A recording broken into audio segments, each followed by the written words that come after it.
নমস্কার বন্ধুরা, গুড্ডির ছোট্ট রান্নাঘরে আপনাদের স্বাগত জানাই। আশা করি সকলেই ভালো আছেন। আজকে আপনাদের দেশি মুরগি রান্না করে দেখাবো। এই দেখুন, দেশি মুরগি।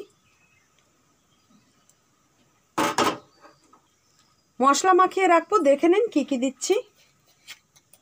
প্রথমে দিয়ে দেবো নুন স্বাদ মতো, গুঁড়ো মশলা দিয়ে দেবো। এখানে আছে ধনে জিরের গুঁড়ো, হলুদ গুঁড়ো, লঙ্কা গুঁড়ো আর কাশ্মীরি লঙ্কার গুঁড়ো দিয়ে দেবো।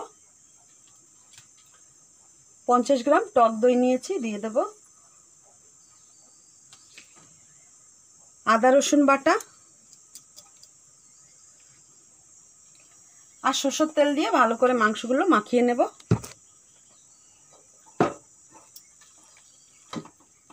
বেশ ভালো করে মাখিয়ে নিয়েছি। এখন 1 ঘন্টার জন্য রেস্টে রেখে দেব। ফিরে আসছি 1 ঘন্টা পরে। ফিরে এলাম 1 ঘন্টা পরে। কড়াইতে তেলও দিয়ে দিচ্ছি আলু ভাজার জন্য। আলুগুলো ভেজে নেব।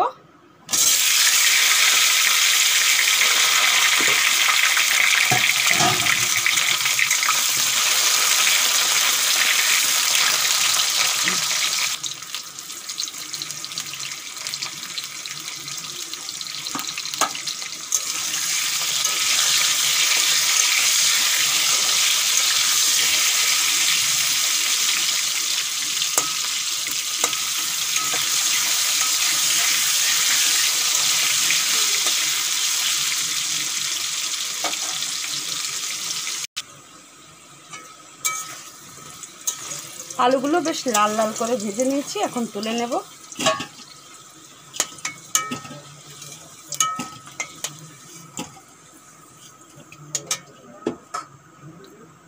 এই তেলের মধ্যে দিয়ে দেবো আর একটু তেল। তেলের উপরে দিয়ে দেবো এখন গোটা গরম মশলা,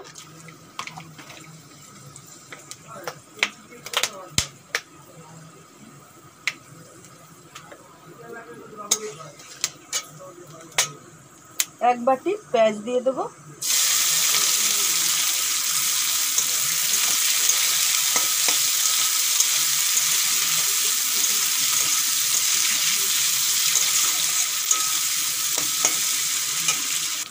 পেঁয়াজগুলো আধা ভাজা হয়েছে, এখন দিয়ে দেবো কিছু কারি পাতা।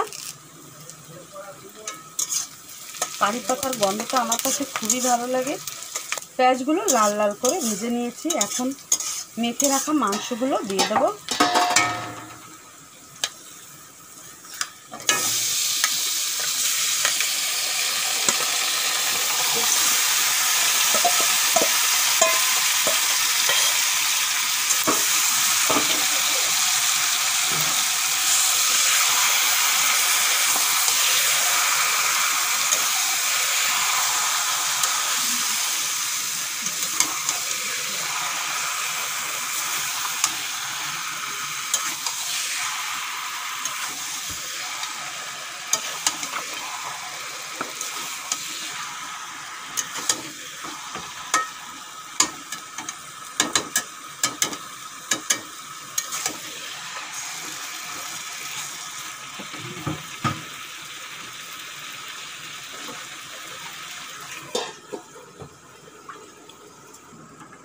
চাপা খুলে দেখে নেব। এই দেখুন,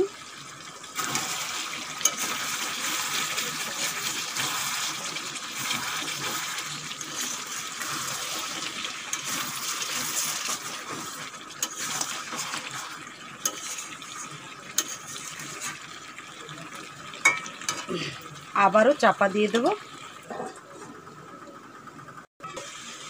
প্রায় 30 মিনিট হয়ে গেছে, আমি কষাচ্ছি মাংসটা। এই দেখুন কষা মাংস। এখন দিয়ে দেবো গরম জল।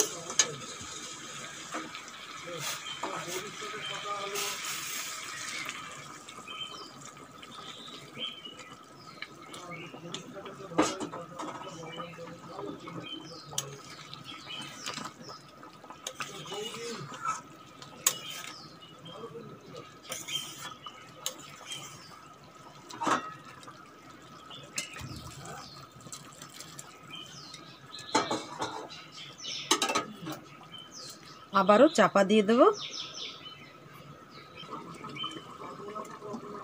চাপা খুলে দেখে নেব। আলুটা দিয়ে দিয়েছি, তখন আমার ক্যামেরা অন করতে ভুলে গিয়েছিলাম।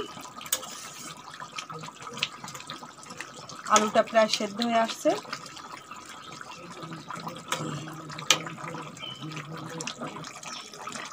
মাংস হয়ে গেছে, এই দেখুন। এখন নামিয়ে নেব। নামানোর আগে দিয়ে দেব গরম মশলা।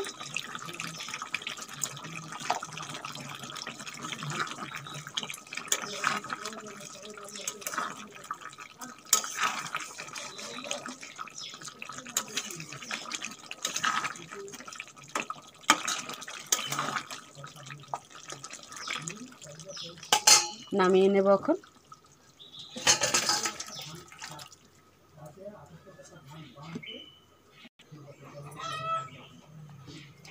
এই দেখুন মাংসটা দেখতে কেমন হয়েছে আমাকে অবশ্যই জানাবেন। আর একটু বয়সালা মুরগি হলে এইভাবেই রান্না করবেন, মাংসটা কিন্তু অনেক সফট হয়ে যাবে, ভালো লাগবে খেতে। আমার ভিডিওটা যদি ভালো লেগে থাকে অবশ্যই লাইক শেয়ার সাবস্ক্রাইব করতে ভুলবেন না। আবারও অন্য কোনো ভিডিওর সঙ্গে দেখা হবে। আজকের জন্য বাই বাই।